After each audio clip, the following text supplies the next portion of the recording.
Yes, people, welcome to a match reaction to the Brighton versus Arsenal game. As we know, it ended a scoreless draw, 0-0. Brighton versus Arsenal. Was it a disappointing draw or was it a point gained?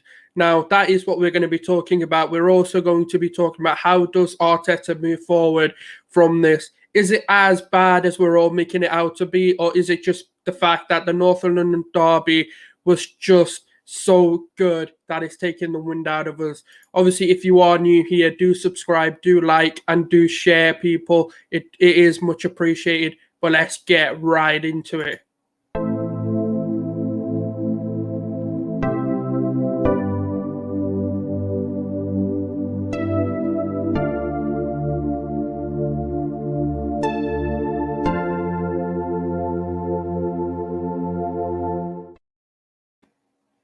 Welcome back. Obviously, going into this game, we were thinking this is massive for Arsenal. 3 on the bounce, making it 4 in the league, 12 points on the board, making it 2 points behind our rivals and into that top 4 conversation or even the top 6 conversation. Obviously, we've won our 3 and drew 1 in our last 4. Obviously, in the league, we've had 3 losses, 3 wins, and 3 draws, meaning that and 1 draw, meaning we're on 10 points in the league after, 7 games. Going into the international break, obviously being about 4 points behind where we want to be in terms of that top 6 race and being in and around the top 4 conversation. I'm not saying we're getting top 4 before people get that mistaken, but let's have a talk about what happened at the Brighton game. What happened against Brighton?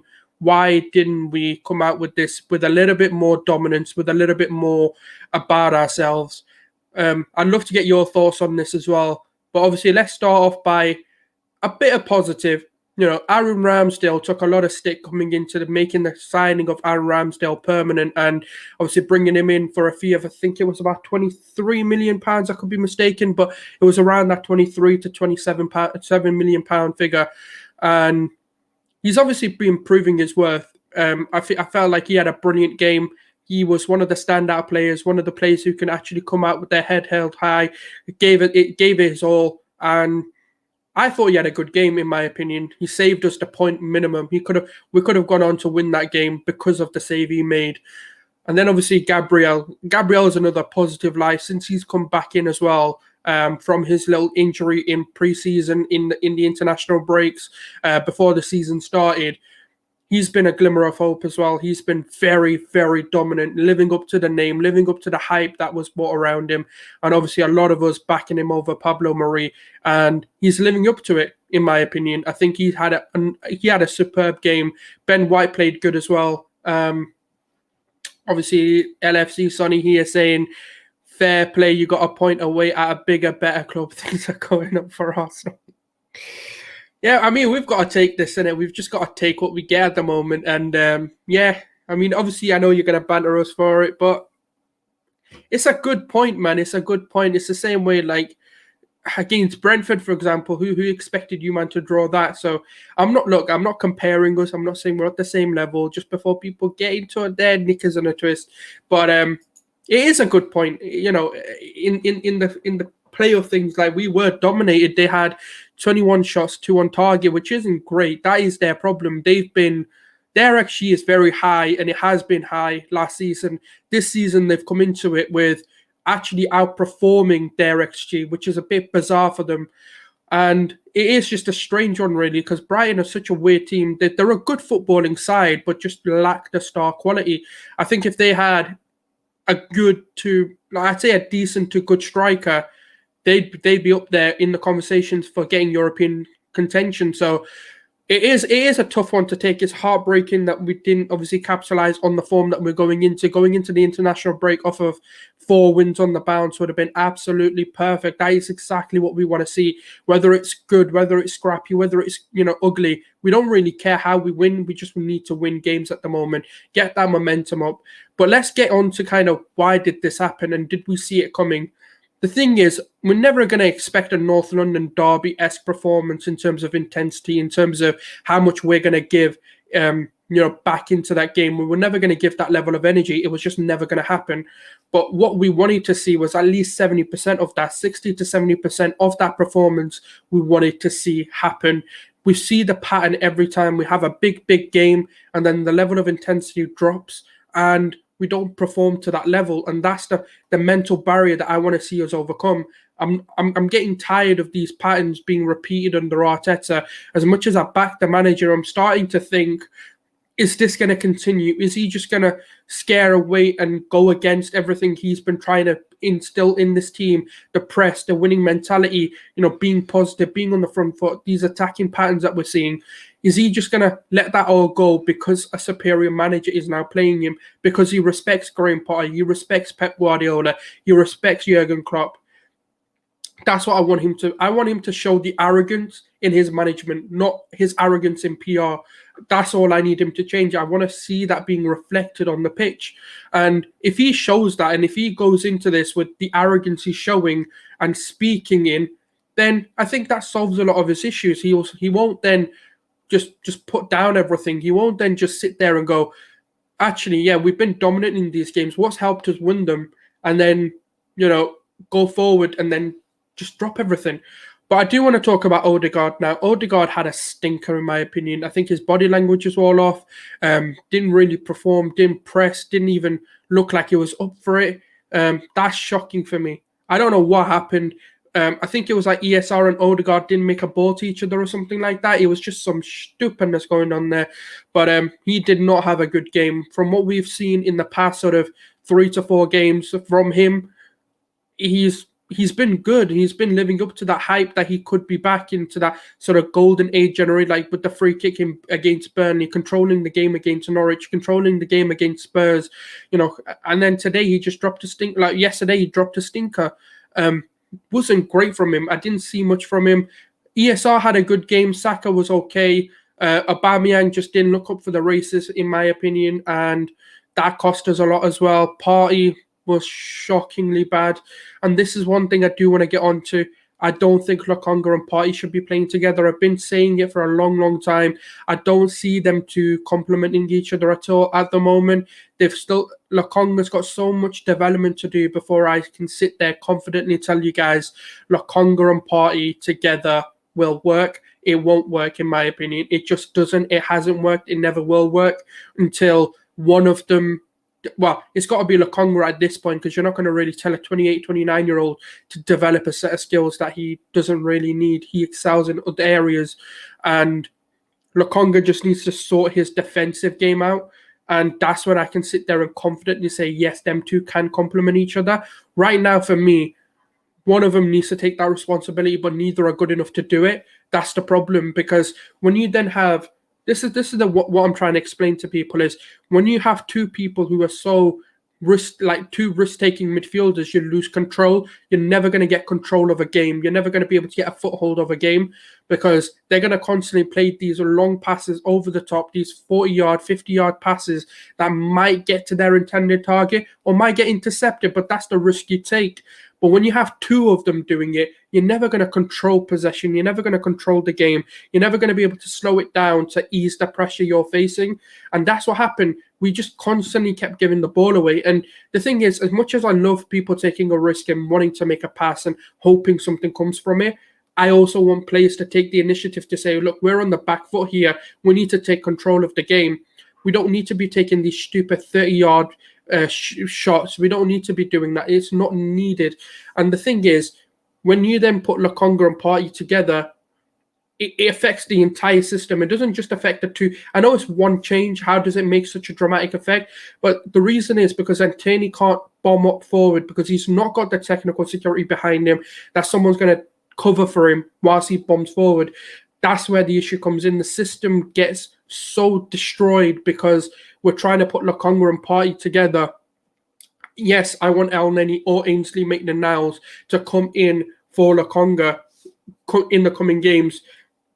If you want to play Lokonga, drop Partey. Like, it's a simple, not even drop him, just rest Partey instead. Don't put them two together. Now that he's seen it doesn't work, it empirically doesn't work.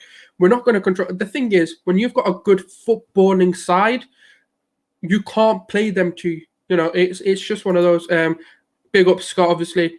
Agree on the party and Lakonga need to find a way to get the most out of Oba, his decline. It is. And I think the problem is, right, we're kind of forcing players to be in this team that don't complement each other. I've always said that for me, Aubameyang plays with Saka and ESR and Odegaard. And if you want to play Pepe, then you have to do Lacazette with him. And then you can have Saka and ESR there. The problem is when you try and put, round pegs in square holes, it doesn't work. It's never going to work. It's never going to fit. And that's the problem. Pepe is a runner, so he needs a hold-up striker.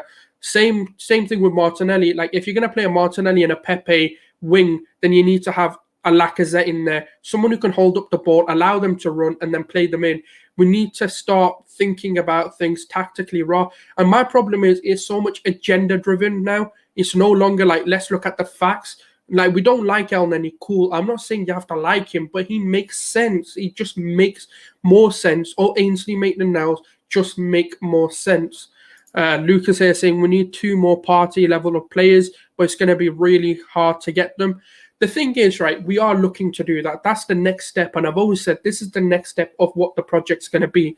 And people are like, well, why can't it happen now? The problem is, the reason why I don't think we went for them this summer is because we didn't know what style of midfielder and what style of striker we wanted. And what do I mean by that? Because if we commit to, let's say we go spend 30 to 40 million pounds on Basuma, you're now stuck with a certain style that you're going to now have to implement. You're stuck with a certain style of midfielder. But if you then go get a Ruben Neves or a Locatelli type midfielder, then you're stuck with another style of midfield. And that's the difference. And I think Arteta knows what he was going to get out of Xhaka. Obviously, unfortunately, he got the injury he did. We didn't expect him to. I don't think they expected him to be the one getting injured for 3 months.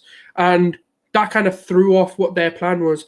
But for me, I think the reason was more they wanted to find out what they wanted, and it's the same in the striker position as well.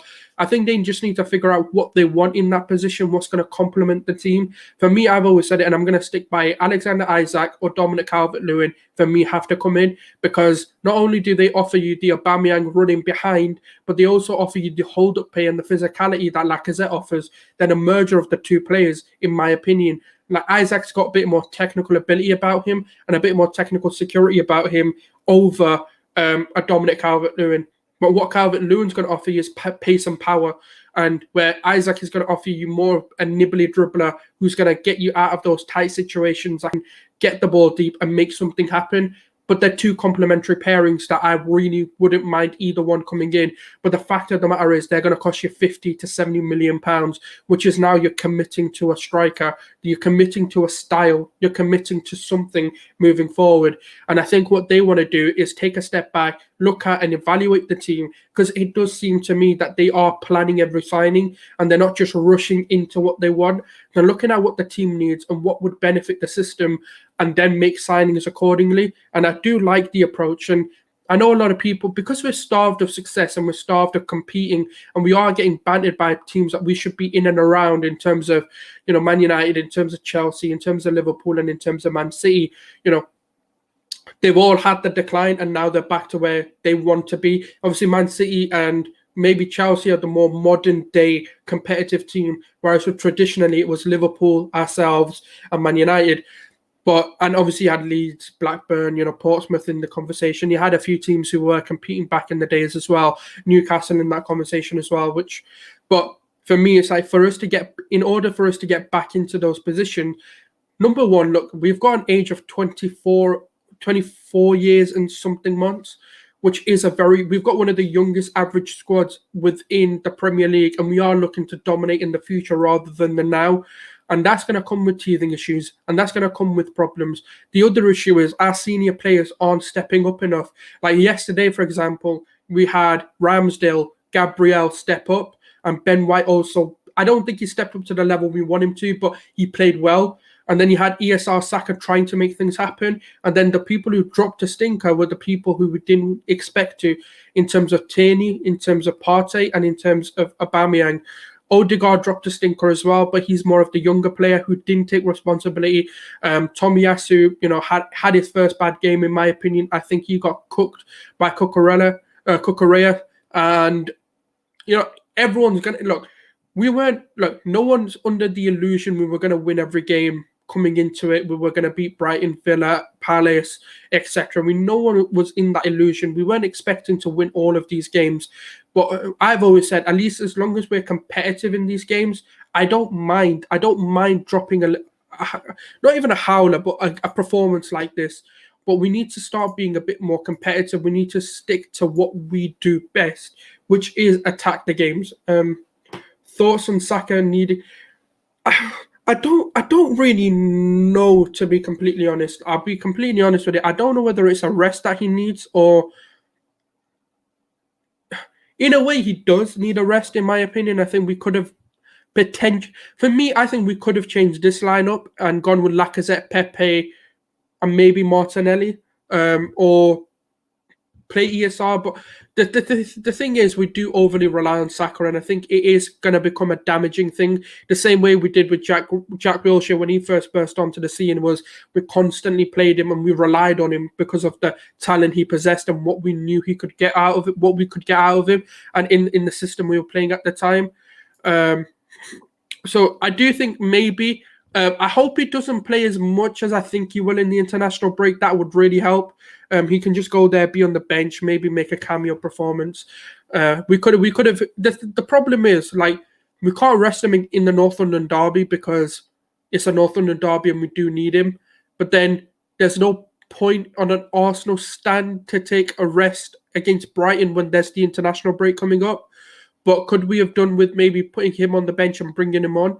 Possibly.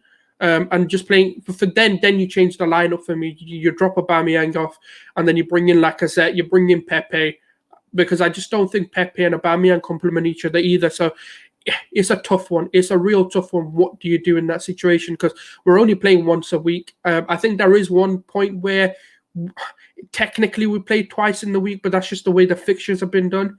Lucas here saying we all know what the plan is, but those players would only come if we have Champions League or at least Europa League. I love Isaac and Bruno Guimaraes.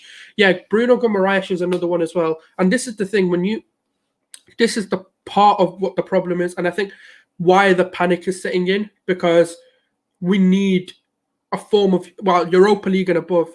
I don't want the Conference League. The Conference League doesn't do anything for us.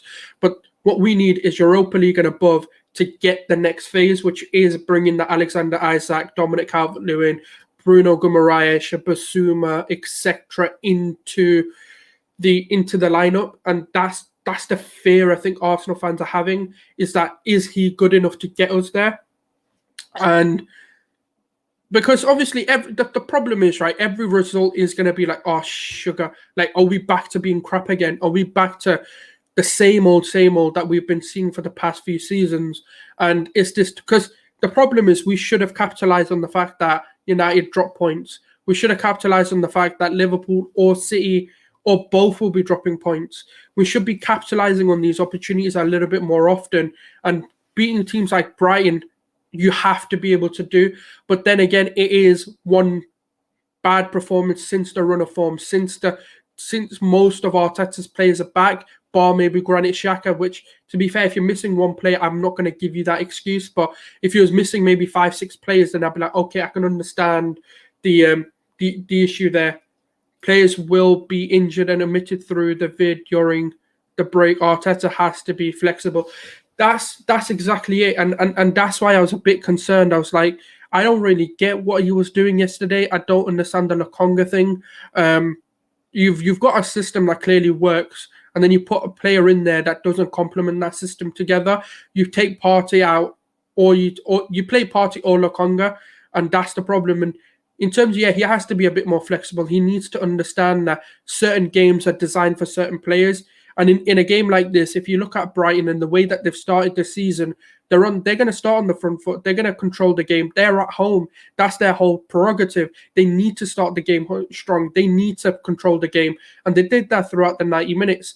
As soon as, for me, Lacazette and Pepe came on, the game changed a little bit. And I felt like it became a little bit more balanced on the play. We looked a bit more controlling, in my opinion. So he does. There's still question marks on Arteta for me. I'm still not fully in and I'm not fully out. because I do think there is something there, but he just needs to get it out of himself, and he needs to play outside of him rather than within himself. And I think respect the managers within press conferences, but when you're on that pitch, be arrogant, be ruthless, be like, I don't give a crap. You want to come at me, I'm going to come at you. Like, I'm going to play my football.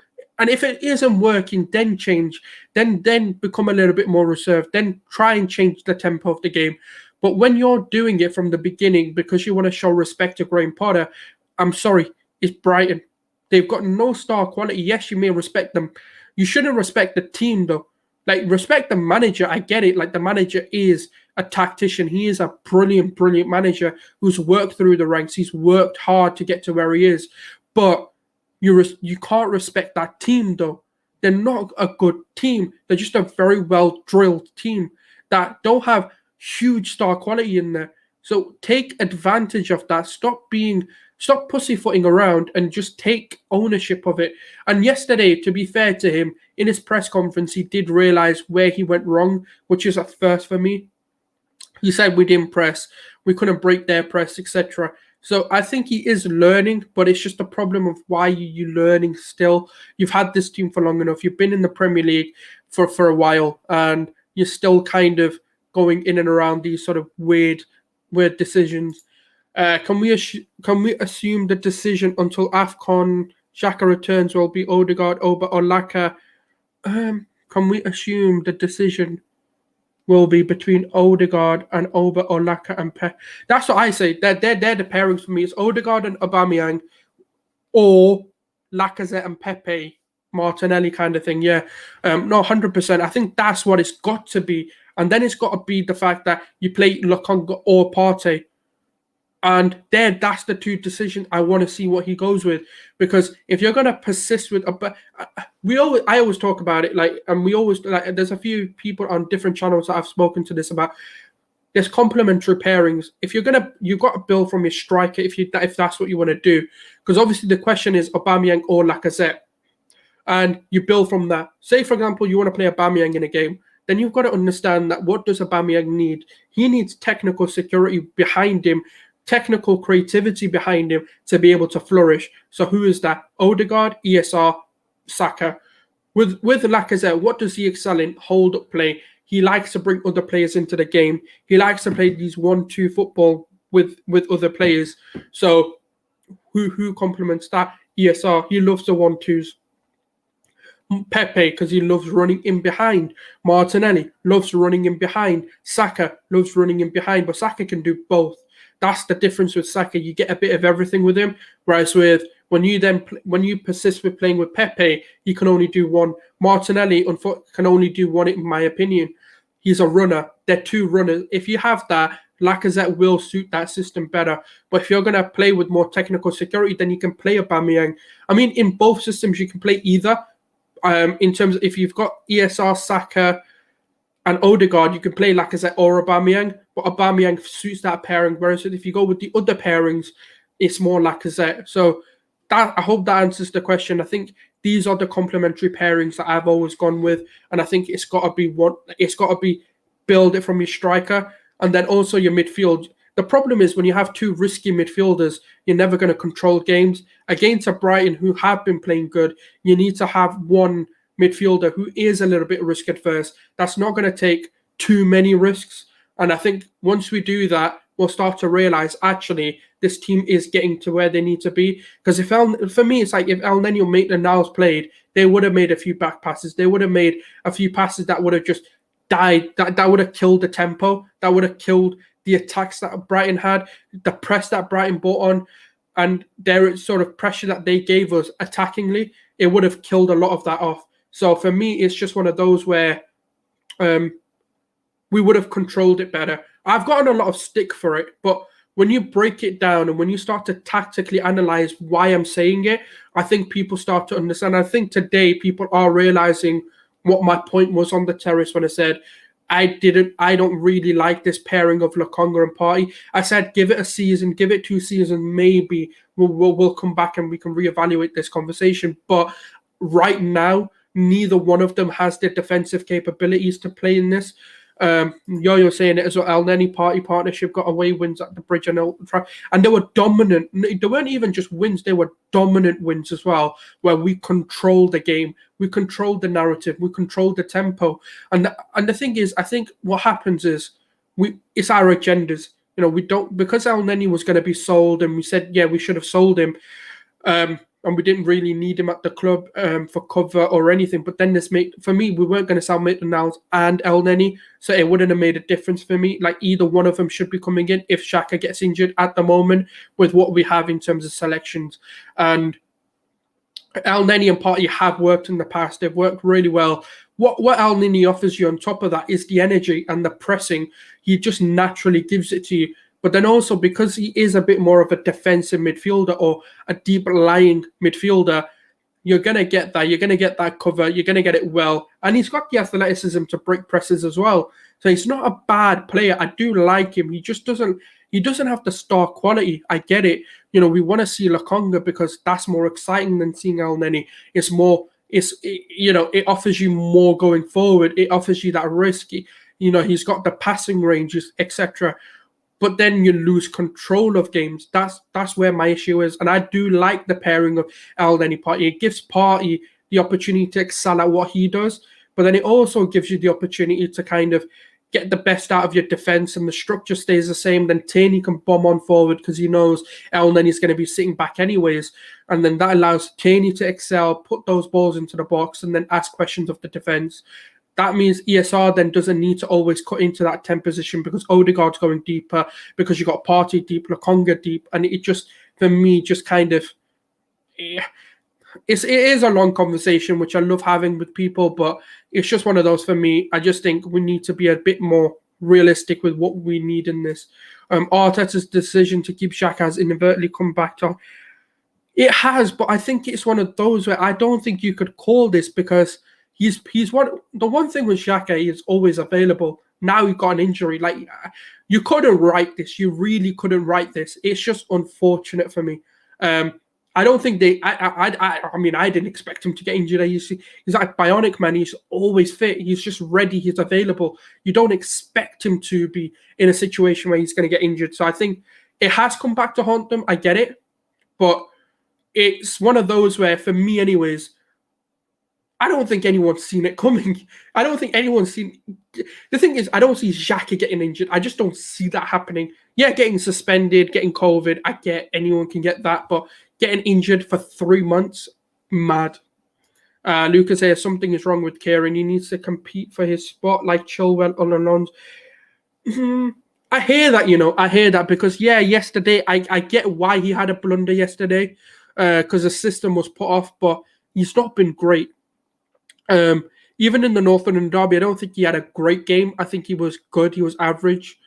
And then when you look at all the other games, his deliveries are off. I don't really know what's going on with him. I think the question does need to be asked, and you're right. Like maybe playing Nuno. I don't know. I don't really know because Nuno's too raw for me. Maybe a Palace would be fine to play him in, but yeah, there's serious questions to be asked of Kieran Tierney as well. Hasn't been himself, in my opinion. But then again, it's just one of those where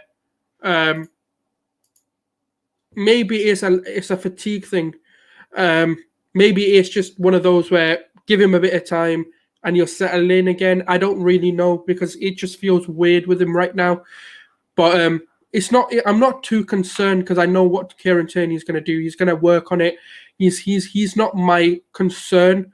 But I do get why people are worried, and I'm worried as well because I'm like, if it continues, then there's questions needing to be asked. Is it because he feels like that's his spot, the same way Leno did, or is it a matter of, just there's something missing, or is he kind of like fatigued out, or is he tired, or is that niggly injury coming back in? So yeah, I think it's one of those where time will tell. Time will tell. But obviously, keep your questions coming in. I will try and stay live for a bit longer.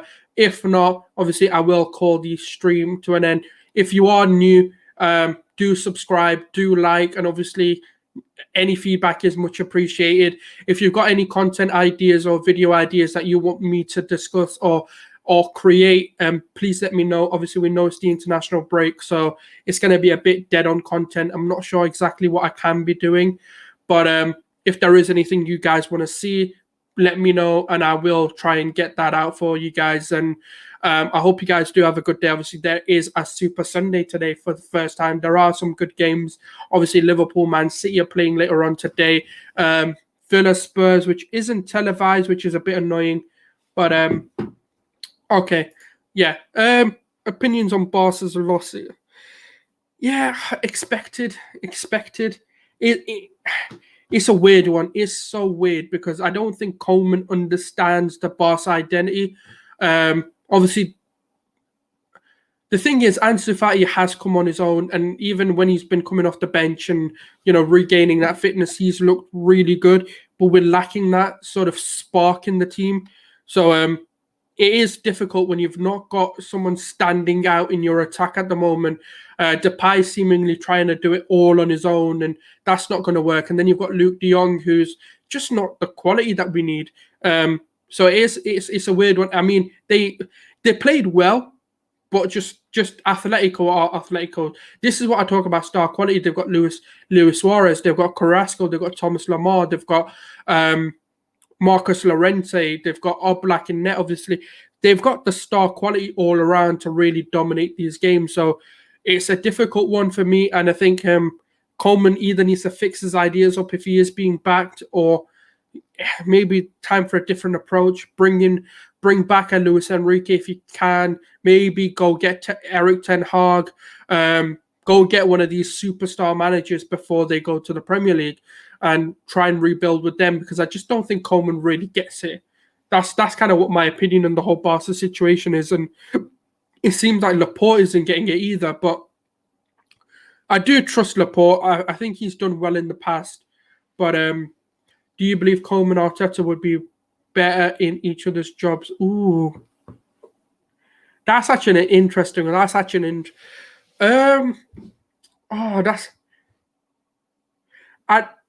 I think Coleman would flop at Arsenal as well. But I think Arteta could excel at Barcelona. Because Arteta would get exactly what he wants, which is highly intelligent footballers. I think Arteta would do better in that Barcelona job, but Coleman would do kind of bad in the Arsenal job. I'm not going to say worse than Arteta in this Arsenal job, but probably just as bad, or maybe just slightly worse, because his football isn't that great. So it's a different. With Coleman, I don't know. But with Arteta, I do think he goes to Barcelona, excels. I think he could. And that's why they wanted him, because he can actually get them back to where they want to be. And that's why I'm saying just stay steady. Like, just hold your fire on Arteta, because when he goes to a Barcelona and does what he can do, then you realize actually we let someone go that can be a top. And the thing is, I get it, because we're not winning, we're not excelling, it looks stagnant at the moment. But that's, for me, is what we're trying to overcome now with world-class signings coming in the summer. But on the question on that,